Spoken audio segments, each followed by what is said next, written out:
aujourd'hui, nous sommes en compagnie de Myriam au musée Gommet de Virton. Toujours le même plaisir de venir à votre rencontre pour découvrir des artistes de la région. De qui on va parler cette fois-ci? Alors maintenant, c'est Nestor Router.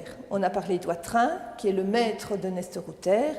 Donc Nestor Router, c'est un Virtonais. Il naît à Virton en 1865, il y décédera en 1930. Donc on ne va pas dire qu'il est resté à Virton toute sa vie parce que c'est un grand voyageur, déjà Nestor Router. Il se découvre une sensibilité principalement pour l'aquarelle, mais on le comprend bien quand on connaît les aquarelles d'Albert Oitrin. Et on peut dire qu'ici, dans cette pratique de l'aquarelle, l'élève, à un moment donné, va dépasser le maître. Devant cet autoportrait, on a peine à le reconnaître parce que la façon dont il se présentait à Virton ne le montrait pas vêtu de cette façon, étant donné que, succédant à son professeur Albert Oitrin, au moment où celui-ci prend la retraite en 1890, Nestor Router va accéder au poste de professeur de dessin. Donc, non, il lui succède professionnellement, mais en même temps, il le prolonge à travers cette pratique de l'aquarelle. Est-ce que vous savez pourquoi il a choisi Nestor Router? C'est qu'il y avait vraiment une filiation, il y a quelque chose qui passait entre eux? Il y a certainement quelque chose qui est passé entre eux, mais au niveau de la succession professionnelle, ce n'est pas la décision du retraité. D'accord. Nestor Router est de Virton, il a les qualités requises pour prétendre au poste de professeur, il tente sa chance et il l'a. Maintenant, il faut dire, en tant que Virtonais, ancien élève du collège communal, il connaît bien la ville, il connaît bien les lieux, les personnes, le fonctionnement des personnes aussi, et puis il a, il faut le reconnaître aussi, les qualités requises pour occuper cet emploi. Alors on a plus l'habitude de le voir très bien habillé, portant beau, la lavalière, le chapeau, on l'imagine bien arpentant les rues de la ville de Virton parce qu'il a une vie sociale bien établie, la déconnaissance qu'il rencontre, il écrit, il ne fait pas que peindre, il écrit, il critique, il travaille il édite durant peu de temps, mais il édite un journal avec un ami, ce journal s'appelle Le Gommet, où on est un petit peu à l'observation de ses contemporains et également à les épingler par rapport à l'une ou l'autre chose et aussi à énoncer ses idées.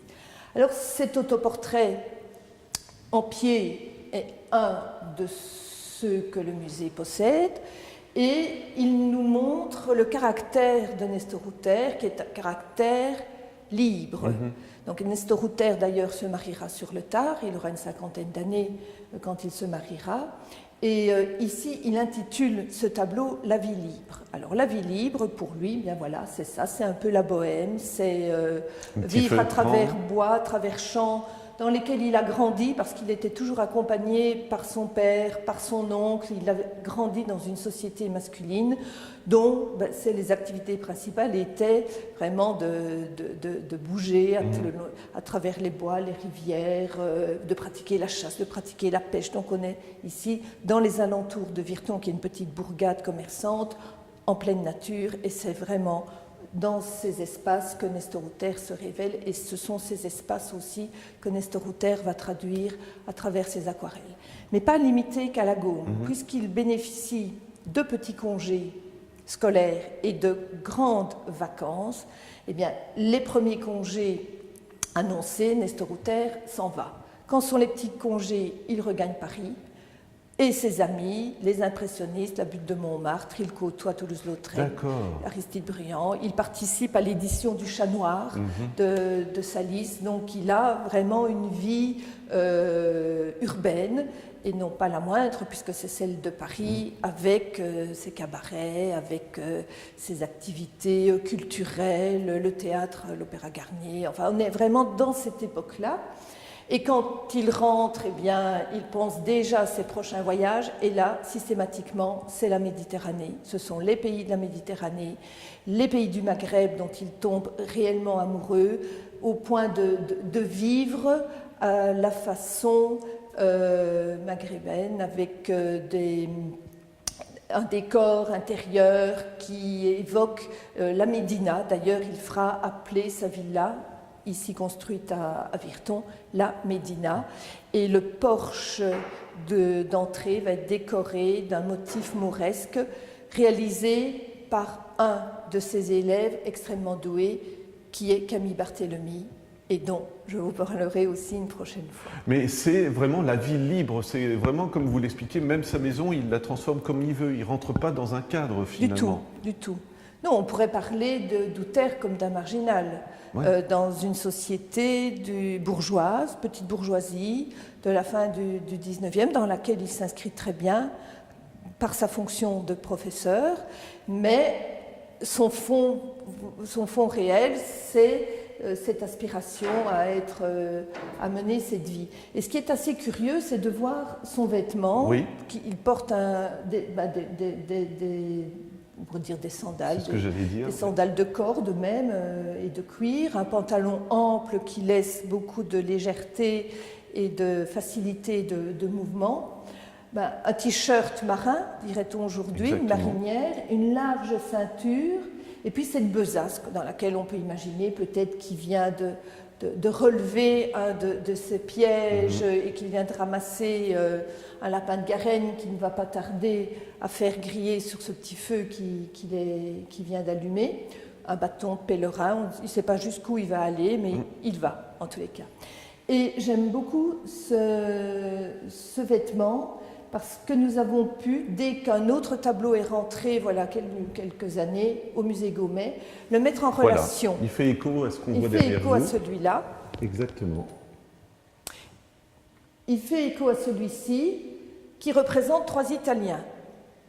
Alors, les Italiens en terre lorraine, qu'elle soit belge ou française, est une population bien familière, puisqu'elle est ancrée depuis plus de 100 ans maintenant sur notre territoire, puisque cette population a immigré pour des raisons économiques.